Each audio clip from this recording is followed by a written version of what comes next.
The minute our eyes met, I knew what to do. So I stopped in the middle of what I was doing, which was dusting off the glass shield over the ice cream buckets and stacking up waffle cones here and sugar cones there. From the counter, I grabbed a bunch of paper tissues and bent all the way down, like to pick something from the floor. Then, with a swift, discreet shove, I stuffed the tissues into one side of my bra, then the other, 'cause I truly believe in having them 2 scoops, if you know what I mean, roundly and firmly in place. Having a small chest is no good. Men seem to like girls with boobs that bulge out. It seems to make an awful lot of difference, especially at first sight, which you can always tell by them customers, drooling. I straightened up real fast, and it didn't take no time for him to come in. I was still serving another customer, some obnoxious woman with like 3 chins. She couldn't make up her mind if she wanted hot fudge on top or just candy sprinkles. And what kind, what flavor would you say goes well with pistachio nut? And how about them slivered almonds? Because they do seem to be such a healthy choice. Now really, don't they? He came in and stood in line, real patient, right behind her. So now I noted his eyes, which was brown, and his high forehead and the crease, the faint crease right there in the middle of it, which reminded me all of a sudden of my pa, who left us for good when I was only 5, and I never saw him again. But still, from time to time, I think about him, and I miss him so.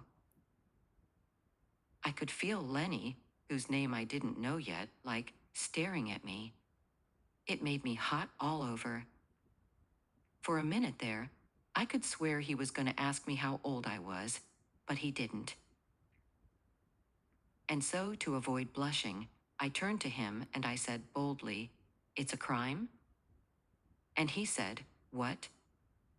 And I said, "To be 16, it's a crime, you think?"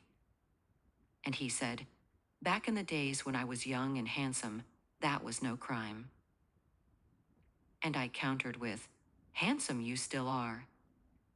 He had no comeback for that, and me, I didn't have nothing with which I could follow it up. So I asked, "So, what kind of cone for you?"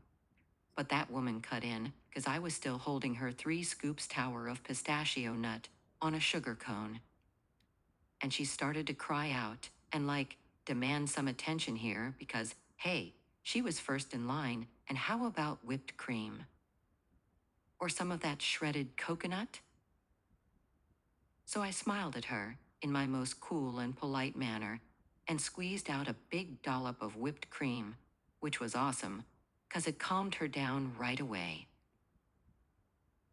And I scattered some of them coconut flakes all over, quite a heap, and went even further, adding a cherry on top. At last, I raised the thing to my lips, because at this point it was starting to drip already.